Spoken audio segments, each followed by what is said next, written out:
Hi, I know that this is a slightly older video, but can I ask for some advice? On my left side, I have a stoma. How can I make a pencil skirt when I have a bulge?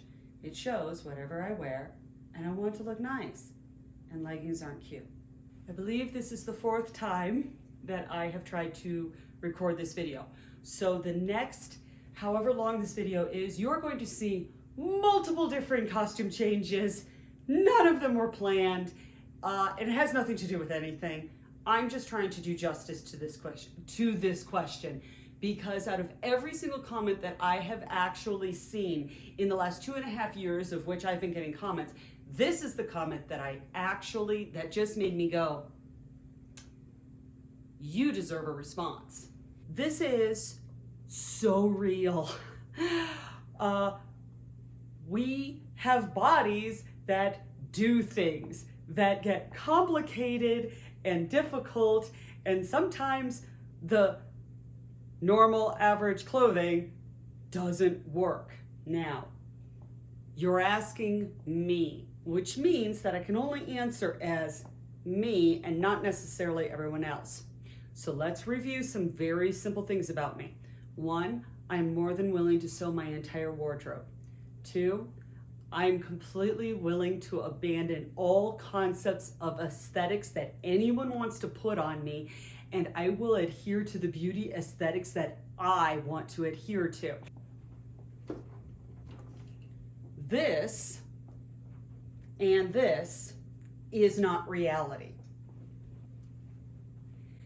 Let's say that on your body you have something odd. Something that makes things a touch uneven because you have had medical procedures done and your body has now changed. You still deserve to wear clothing and you still deserve to be able to be pretty and happy, which leads me to 3 concepts. I am old enough to know that if you have had something radically changed on your body, where you have lost a limb, a body part, or had something added to you so that you are now not the person you used to be. There seems to be 3 approaches that I have seen. The first one is the approach of, this is my badge of honor. I am going to flaunt my lopsided body because anyone else's negative reaction to it says much more about that person than about me. Because the human body is not a moral condition. The human body is just the human body. And that approach seems to be not a universal in all circumstances for any person at all. That seems to only exist in certain sections of their existence, and it does not seem to be applied across everything. The second approach that I have seen is where the individual gets artistic, where they almost go full on concept art on them, where their uneven body is now a work of art and a commentary on the unevenness of life itself. I've only seen this a few times, and those were some really big personalities. I loved what they did. It was pretty freaking cool.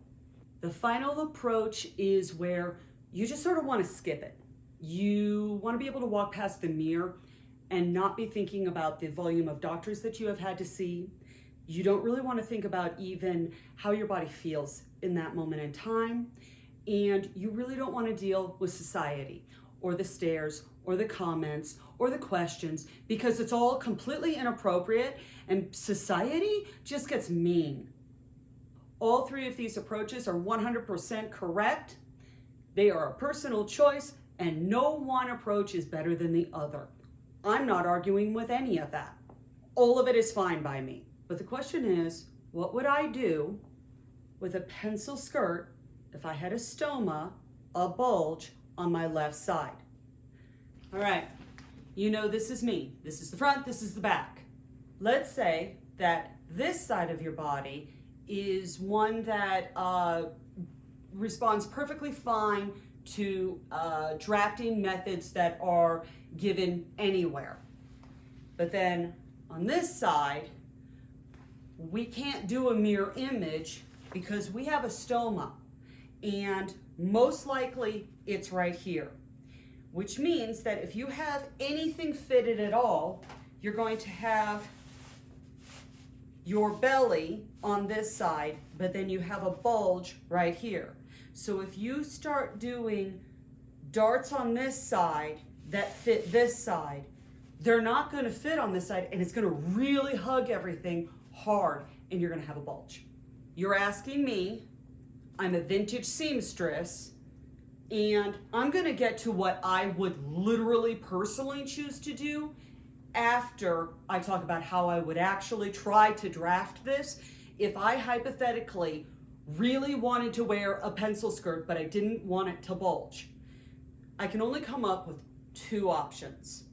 Option one is where I would actually, I would pad my bra. I would pad my abdomen. I would actually create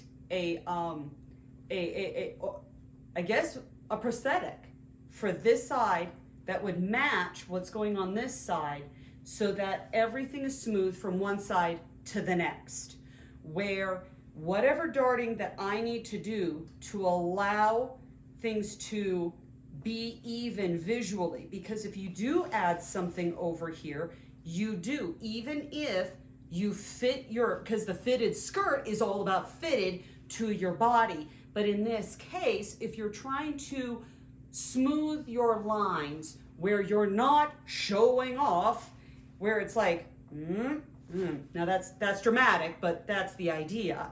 So at that point, maybe what I want is more of this, where we're just going that way. So it's not, and then there. That would be the first, that's my first logical conclusion of going, okay, so you need to even that out underneath. That would be your undergarments. This doesn't offend me because undergarments are all about providing the shaping to your clothing. We have bras. We've had bras all the time. We've worn girdles in the past. We've had corsets. We humans have altered our shape for forever. This is not new. So that's my first thing. And then you would be able to do, and the goal of it, the goal being this side and this side are even. The one thing that would likely change here, or possibly change, look for this in your drafting. Wherever the largest amount around, that is now your low hip measurement. Even if it's your high hip, even if it's higher than your hip, whatever your largest measurement is, don't go back in. That is where you're going to go drop straight down. So let's say your stoma results in a shorter dart because you have the bulge right here. At that point, your dart is a little bit smaller.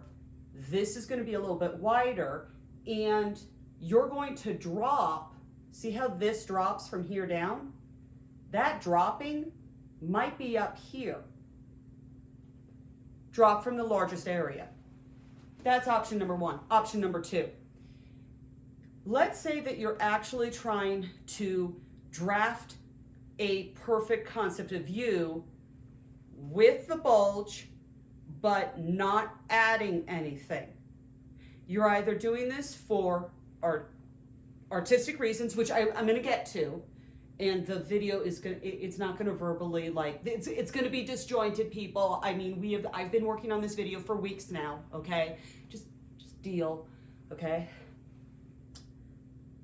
You're either going to be doing it for artistic reasons, or you're trying to get you on paper so that you know exactly where to draw around yourself.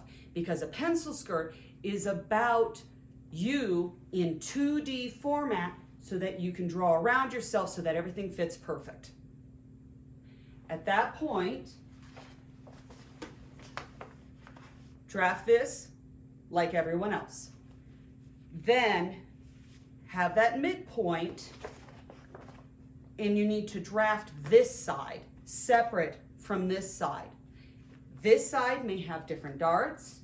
It's going to have different measurements.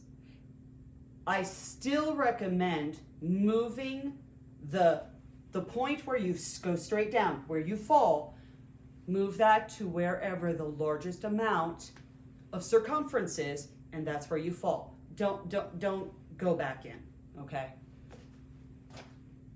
Instead of taking your measurement all the way around, dividing by 4 and doing all that fancy math, you're probably going to want to measure from here to here and write that down.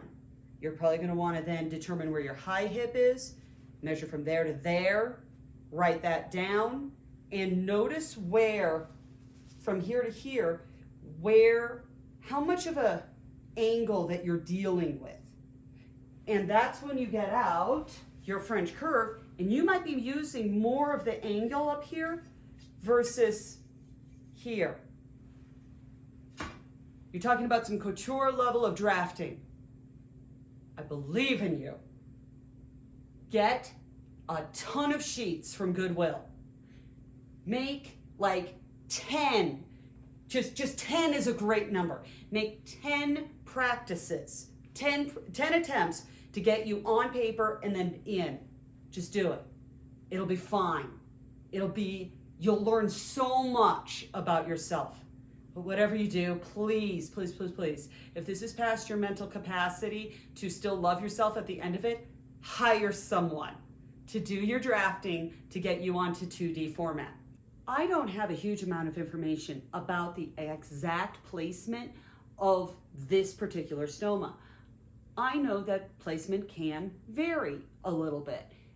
I'm going to let past Nora deal with, what if this is actually at the waistline? If I had something going on with my waist where I knew I was not thrilled with it, I personally would most likely be opting for the full-on skip, mainly because I've done the 20s, and the 20s skip the waist. I would decide from then on out that maybe my waistline was no longer my aesthetic thing, and I'm no longer fighting for it. I would be focusing on dropping from the bust, so this would be a point that I would focus on, and I would be dropping this down to wherever my hips were, and I would be either focusing on the low hip or the high hip, depending on what I ended up finding to be the most aesthetically pleasing on me. And I would remember that the 1920s had an aesthetic value of pulling a lot of material forward, where your material drops down and then blouses gently and then continues to fall. A blousing effect might be perfect for something like this. Now you're on a time traveling, channel, so I don't know how adherey that you want to be to these standards, but I'm going to remind you that you can just simply be inspired by the aesthetics of a different time period, apply those to today, and if you are consistent enough where that becomes how you look, everyone stops asking you questions about it, because of course you look like that. It becomes normal. I actually really like the idea of empire dresses, or bringing up the waistline up to here right underneath the bust, and then having more flounce, because at that point in time you're just going to skim around everything and call it good. Or your waistline is fine and you're dealing with something right here. Again, I don't think that I'd want material really hugging that for some reason. I think that would sensory bother me. That may be just me. I think I would probably fall in love with circle skirts, because those are flouncy. they make me feel feminine. They're big, they're fluffy. They'll cover up everything that's going on from here down. And if that was my goal, that's where I would go. Next, let's say that you did decide to do a pencil skirt where you had the fitted, it came around, and now you have this right here that is obviously smaller, and this has a little bit more. What could you do design-wise to deal with this change? Well, here's the thing. This is where you get that whole artistic thing. What if you did a layer of ruffles that came up? Now listen, we're talking about some couture sewing to be able to pull this off. But I believe in you. Listen, it's been 3 years of sewing to get to where I am now, and I'm not done. It's okay if you have desires for things that you are not capable of sewing yet, but that you're willing to commit to, and in 5 years, you have a closet of coolness.